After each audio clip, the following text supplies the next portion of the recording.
तो last episode हमने देखा था कि सेल्डर ने अपने पीछे डीमन हैंड को अपेयर कर लिया था, जिससे यह बहुत सारे ऑप्स को क्रिएट करते हुए मुशेंग की ओर फेंकने लगता है। तब मुशेंग भी अपने मूवमेंट का यूज करते हुए इसके सारे अटैकों से बचने लगता है, लेकिन फ्लो में ये एक ऑर्ब को अपने हाथ से डिस्ट्रॉय कर देता है, जिस वकीलों के आदि बचिए सारे ऑर्ब्स ही पॉइजनस है। तभी एल्डर बहुत ही जोर से हंसते हुए मुशेंग की ओर अब एक साथ बहुत सारे ऑर्ब्स को भेज देते हैं, जिसे देखकर मुशेंग अपने दोनों मार्सुली पावर का यूज करते हुए इन्हें डिस्ट्रॉय कर देता है, जिसके बाद बहुत ही तेजी से अपने स्वॉर्ड को निकालते हुए एल्डर की ओर बढ़ जाता है। तभी एल्डर भी अपने डीमन हैंड को आगे करते हुए स्वॉर्ड के अटैक से पीछे हो जाता है, जिस पर तभी मुशेंग खून के पंचों का पैर करते हुए इसे दबोचने के लिए बढ़ता है। तभी एल्डर भी अपने डीमन हैंड से इस पंजे को रोकने की कोशिश करने लगता है, मगर इसके बावजूद मुशेंग इसे कुचल देता है, जिसमें मुशेंग खुद से कहता है कि अब तो मुझे भी मजा आ रहा है। तब कीनो कहता है ज्यादा मुझे मत लो और इसे जल्दी से खत्म करो, मुझे लग रहा है कि अब वो की सेट का मास्टर भी आ रहा है। जिस पर मुशेंग कहता है ठीक है, फिर अब एक लास्ट अटैक में सब कुछ खत्म करते हैं, और इतना कह ऊपर की ओर चाहते हुए एक बड़े अटैक को क्रिएट करना शुरू कर देता है, लेकिन तभी पावर ड्रेन हो जाने की वजह से ऐसा कुछ भी नहीं हो पाता।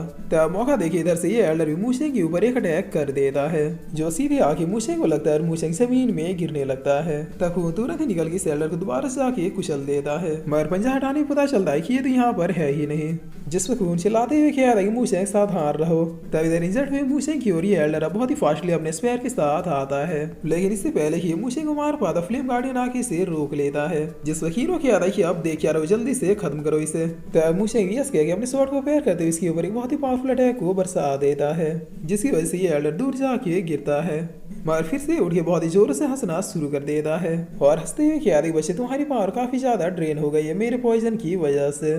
तब मुशेंग कह रही डोंट वरी, मेरे पास बैकअप के लिए दो हेवनली बीइंग है ना, जिससे सुन ये बुढ़ा पगला आ जाता है, जिसके बाद मुशेंग की ओर बढ़ते हुए कह रहा है कि मैं मारूंगा, मैं तुम सबको मार डालूंगा। तब इसके आते आते कुकुर अपनी पावर से पहले इसे रोकता है, जिसके बाद ठंडा एटीट्यूड का यूज करते इसे एक बहुत ही जोरदार झटका देता है। तब इतने में इस बुढ़े की सारी हवा निकल जाती है और ये जमीन में गिर जाता है, जिस वकीलों के आधा किलो काम हो गया, हम लोग सबको लेकर निकल सकते हैं। तो इधर की सेट है मास्टर ये सब देखे बहुत ही गुस्से में किया था कि वेस्ट सब के सब वेस्ट है, अब लगता है मुझे ये आखिरी दाव खेलना होगा। और इतना कि ये किसी टाइप के ब्लैक पावर को अपेयर करते हुए कहता है कि ये पावर लॉर्डशिप चाहे उस बीस्ट को मेरे पास लेकर आओ, और इस काम उस मुशेंग को मारना भी पड़े तो भी पीछे मत हटना। जिस पर इस बार के मिलते सारे डिसाइबल बिल्कुल पागल होते यहाँ से डिसअपेयर हो जाते हैं। तब इधर मुशेंग को देखते जो इस बुढ़े के पास जो भी था उसे निकालते हुए कहता है कि बुढ़ा तो काफी अमीर था, जिससे कीनो भी देखते हुए कहता है 50-50 हिस्सा होगा, कोई कम ज्यादा नहीं। तब इनकी इतना कहते ये डिसाइबल यहाँ आ जाते हैं, जिन्हें देखते हुए मुशेंग कहता है कि ये लोग कुछ ठीक नहीं लग रहे। तब कीनो कहता है हाँ इसलिए क्योंकि ये सारे लोग इस मास्टर की पावर से पॉइजनस है, जिस पर अब ये डिसेबल किया था कि चुपचाप वो बीस्ट हमें दे दो। तब मुझे किया था कि तो ये मुझे की कह उस बीस्ट से ही पूछो ना, जिस बताइलिंग सेट वाले भी अब रेडी होते हुए क्या है कि बीस्ट बाद में लेना, पहले हमसे लो। इस सेट में पहुंचते ही तुम लोगों ने इतनी खातिरदारी की, अब रिटर्न में कुछ देना तो बनता है। बताइलिंग सेट डिसेबल भी अब अपने अपने वेपन के साथ रेडी होते हुए कहते हैं कि अरे मकड़ी ने बुंदिया चाला है और ये ओकी सेट वालों का बहुत ही काला है, जिस पर इधर से ओकी सेट वाले क्या है कि क्या काला है भाई, तुम लोगों ने क्या देख लिया। तब मुझे क्या था पगले, हम लोग तो दिल की बात कर रहे थे, तुम लोगों को क्या लगा। जिस पर इतना सुनते ये डिसेबल अब सीधे अटैक करने के लिए आने लगते हैं। तब इधर से तालिक सेट वाले भी अब बगैर कोई देरी के मैदान में कूद जाते हैं, जिसके बाद अब होना क्या था, दोनों दलों के बीच में मार कुटाई शुरू हो जाती है। जिसके हाथ में जो आया उसी से वो पीटना शुरू कर देता है। मास्टर तालिक तो इन लोगों को ऐसे धो रहे थे कि मानो ये लोग कुछ है ही नहीं, इनका और ही इनफ था इन डिसेबल्स को दूर खदेड़ने के लिए। तब इधर वो मुशे को देखते जो कि बेहोश हुए डिसेबल्स का पैसा लूट रहा था। तभी लूटते लूटते ही अपने पीछे बहुत ही ज्यादा हीट को फील करता है, जिसमें मुशे पर देखे चलाते हुए क्या था कि अरे कौन है ये बेवकूफ जो पीछे आग लगा रहा है, दिख नहीं रहा कि मैं कितने इंपॉर्टेंट काम को अंजाम दे रहा हूँ। तब मास्टर तालिक अब एक नजर मुशे की ओर देखते हैं, जिसमें मुशे बहुत ही फनी रिएक्शन देते हुए क्या था सॉरी सर जी, वो गलती से मुंह से निकल गई। और इतना कहते मुशे अब दूसरी ओर जाते हुए क्या था कि ये तो सबका तंदूरी कबाब बना रहे हैं, आखिर में लूटू किसे। तभी सामने अब एक दूसरे डिसेबल देखता है और इसे भी लूटना शुरू कर देता है, और लूटने के बाद पैसे अपने पास रख ही रहा होता है कि तभी डिसेबल उठते हुए क्या था कि अरे शर्म कुछ तो शर्म कर ले, मैं तुम्हारे साइड का हूँ। तब मुझे इसे वापस से लटाते हुए क्या था कि शुक्र हो तुम मर चुके हो, लास्ट भी बोला नहीं करते वरना लोग सोचेंगे कि तुम भूत बन गए हो। जिस पर ये लड़का क्या था कि लेकिन मुझे लग रहा है कि मैं अभी भी जिंदा हूँ। तभी सामने अब एक बहुत ही पावरफुल एनर्जी रिलीज होती है, जिसे देखते हुए ये लड़का क्या था, हमारे मास्टर अब सब कुछ खत्म करने वाले हैं। तभी हम देखते सच में मास्टर तालिंगा बहुत ही ज्यादा फॉर्म में आके यहाँ मौजूद सारे डिसेबल को एक ही झटके में खत्म कर देते हैं। जिसे देखते हुए मुझे क्या था, क्या ही स्कैरी पावर है, पता नहीं मैं इतना पावरफुल कब बनूंगा। तभी डिसेबल्स को खत्म करने के बाद मास्टर तालिंगा आराम से नीचे आ जाते हैं। जिस पर तालिंग साइड वाले बहुत ही खुश होते हुए क्या है कि देखो ये हमारे मास्टर की पावर। और ऐसे सारे लोग जीत की खुशी में बहुत ही ज्यादा खुश होने लगते हैं। मगर मुझे अभी भी बस सीधी हरकतों पर ही फोकस कर रहा था। जितनी जल्दी हो सके ये लोगों को बस लूटता ही जा रहा था। जिस वक्त तभी मुझे वो सामने एक डिसेबल के पास बहुत सारा ट्रेजर दिखता है, जिसे देखते ये लेने के लिए कूद जाता है।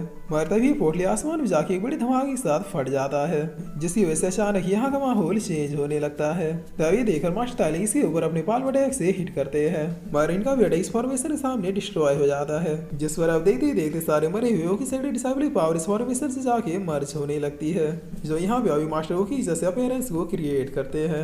ये अपीयरेंस अब हंसते हुए क्या था, क्या लगा ये सब इतनी जल्दी खत्म हो गया। जिसे देखकर मास्टर तालिंग क्या था, इस बेसरम ने अपने सारे डिसेबल की आहुति देकर इस डेथ डोमेन को क्रिएट किया है। इसलिए सारे लोग जल्दी से रेडी हो जाओ, हमें भी इस फॉर्मेशन को अपने चक्र फॉर्मेशन से डिस्ट्रॉय करना होगा।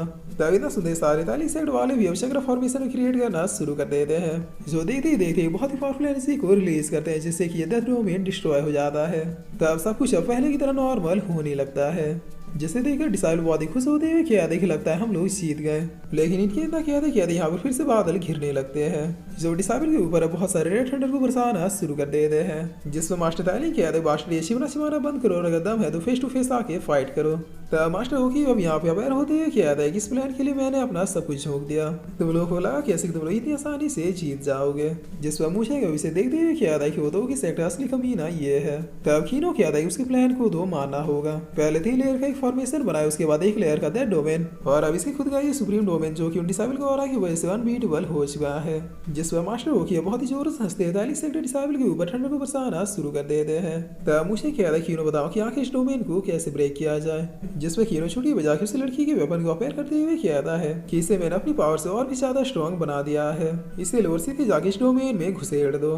तब मुझे यस कहते इस वेपन को अपने स्वॉर्ड में समाते हुए सीधे आसमान की ओर चला जाता है।